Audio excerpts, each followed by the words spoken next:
Hi, and welcome to another episode of Hot Takes with me, the Silver Fox. We're going to have a look at a story now, which I think is absolutely horrific. It is an abuse of power. It is... I can't even think of the terminology, indeed. It is a removal of human rights on a scale that is barely conceivable.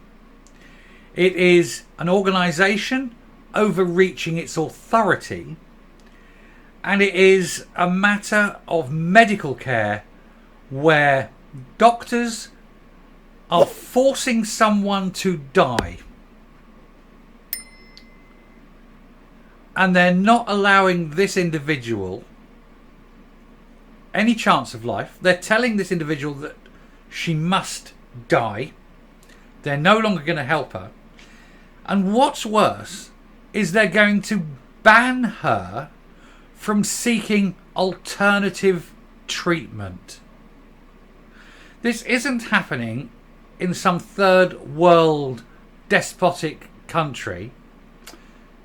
This is happening today in Britain.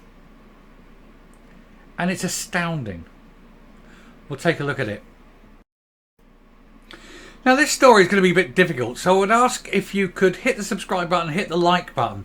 Really does help out the channel massively, because we do the political stuff and YouTube doesn't like that, and it kind of suppresses the channels that are of a political nature. So we need all the help we can get. And so if you can hit a subscribe button, it really massively helps, way more than you can believe. But this story, which we're going to go in now and do this story, but I'm going to tell you now that they're only describing the girl as a teen girl or the individual or the patient, because you're not allowed to know her name. It's not her blocking it. It's not her family blocking it. This is her story. And the hospital, the NHS, has gone to court to ban a girl from telling her own story and mentioning her own name. She is not even allowed to tell people her name. This is not just an abuse of power within, I think, the medical profession. I think this is an abuse of power of the legal profession, where someone is actually being banned from having an identity simply to protect doctors who want this girl to die. This is unbelievable. But we'll look at this story, and honestly, hold on to your britches, because this is horrific in this day and age. So here goes. Socialised medicine horror.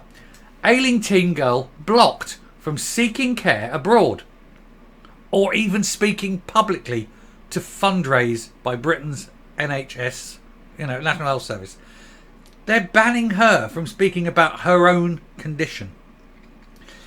Healthcare providers in the United Kingdom's socialist medical system have sought to block a seriously ill teenage girl from extending her life-saving care. They've prevented her from seeking treatment abroad, and have even used a court order to block her from speaking publicly to fundraise to save her life, it is claimed. Speaking for the first time, although anonymously, after doctors obtained a court order to prevent her from using her name, a defiant 19-year-old girl has condemned the Socialist National Health Service for seeking to condemn her to death as she battles with a rare illness, a national newspaper claims. By the time you read this, I could be dead. That's according to my doctors, who, for the last year, have repeatedly told me that I have only days to live. But I am a fighter, and I will continue to fight. The girl, only referred to as ST, told the Daily Mail.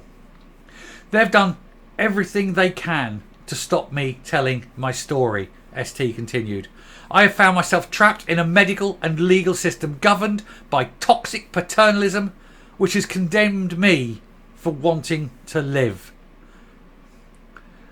The teen suffers from genetic disorder known as mitochondrial depletion syndrome, MDS, which limits the functions of a person's cellular processes, and was exacerbated last year after she contracted the Chinese coronavirus. And although she has outlived predictions from her doctors, the NHS has determined that she is actively dying and as therefore she should not have her care continued, it is claimed. The report states that the teenager has vowed to appeal the decision from a court which has persuaded by the healthcare system that she was delusional for seeking to extend her life, given the prognostications of her doctors, despite the disease not affecting her mind. They're saying she's delusional in wanting to live, and yet they treat people who are self-ending as delusional as well. First, do no harm. Secondly, she just needs to basically tell these people to sod off and break the court order. What's the court going to do? Go to jail? The court going to jail her? I think not. ST has also been prevented from travelling to Canada to join clinical trials for a nucleoside therapy, an experimental treatment that hopes to restore mitochondrial functions, it is said.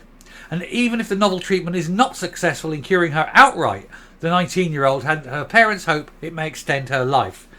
My doctors are saying because they cannot treat my MDS, I should not be having any more life-preserving treatment anywhere. Instead, I should be filled up with opioids so I will lose consciousness and die.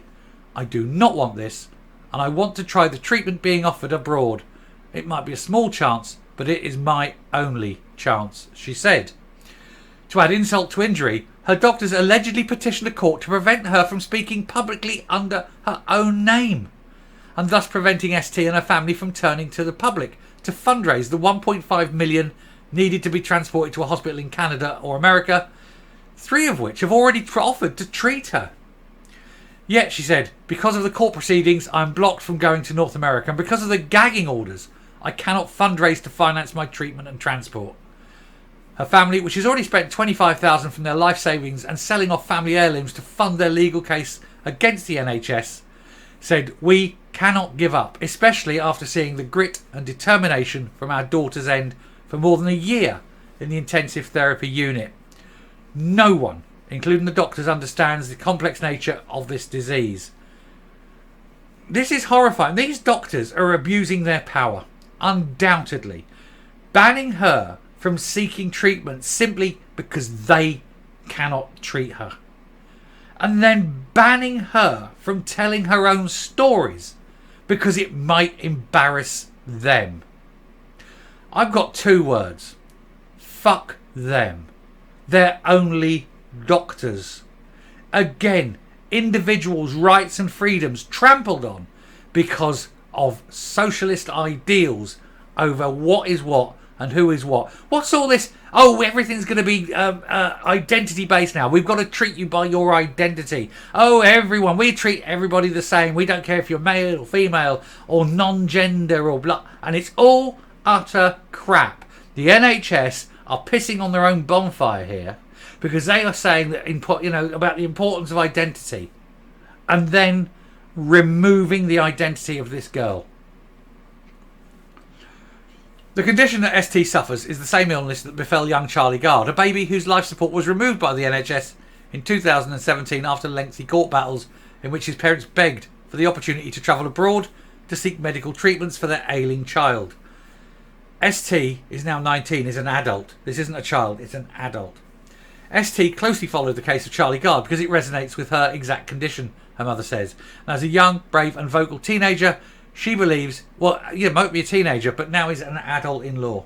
She believes she's fighting not just for herself, but for people like Charlie Gard. She believes he could have been saved if nucleoside treatment was given to him at the right time. Speaking with difficulty due to having a tracheotomy, ST said that there's an urgent need for the socialist healthcare system in Britain to be reformed so that others are not subjected to the same treatment as she and her family have suffered over the last year. She said, I'm in a race against time to escape from this system and certain death it wishes to impose on me. I am a fighter and I will continue to fight. I trust in God and I will not give up hope. This girl is being condemned to death. That's probably just a stock picture, it's not them. But this girl is being condemned to death by the NHS simply because they cannot treat her. but they don't want someone else to treat her because it'll make them look bad, and they don't want her telling her story because they don't want to be embarrassed by it. Socialised healthcare, eh? Isn't it marvellous? No, I love the NHS. I think the NHS is wonderful. But there are some things that are wrong. And this is a massive, massive overreach by the doctors and by the legal profession. And it's wrong. And I'm coming up. Imagine the horror. A doctor tells you your child is dying. We can't treat her. But there are other people out there who can. But we are not going to allow them to treat her. We want your daughter to die. And we're not allowing you to tell anyone about it because it's got to be kept a secret. That is effectively what's happened here. Isn't it awful? Now, I hope that the parents do go to court. I hope that they successfully sue the doctors in this case, the people making the decisions in this case. It's probably too late for the girl. But lessons have to be learned. And one of the lessons is individuals count. People count. And informed consent. Number one, informed consent. And remember, number two is that the patient has the right to withdraw at any time. And the patient has the right to say what treatment they receive. It's not up to the doctors. The doctors are there to advise, and having advised and been told what is wanted, then to perform what is required. They're not there to stop individuals making life choices. This is ridiculous. And I'll stop because it's going to get me angry. Thank you very much for listening to this. It's a horrible one. But it's astonishing, isn't it? Anyway, until next time, I hope I have a better story, a more uplifting story. Stay safe, stay well, stay out of hospital, and for heaven's sake, never be bullied by a doctor. Bye.